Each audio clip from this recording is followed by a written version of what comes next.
Pag-usapan naman natin ang different mixing methods in low-carb baking. So there will be a mini-series na ipapakita namin sa inyo. So for today, ang tanong ay, meron bang overmixing sa low-carb baking?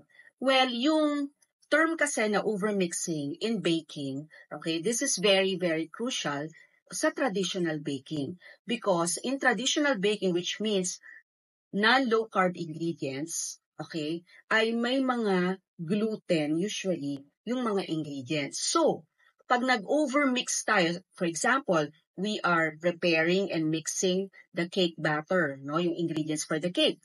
Pag nag-overmix ito, it will form gluten, it will create gluten na ang tendency ay magiging matigas yung output, no, na lalong tumitigas yung ating baked output.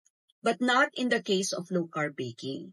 In low-carb baking kasi, wala talagang gluten if this is a gluten-free low-carb baking, and so, hindi mag-a-apply yung overmixing. But of course, let us apply the correct procedures as per recipe, kung ano yung sinasabi ng recipe.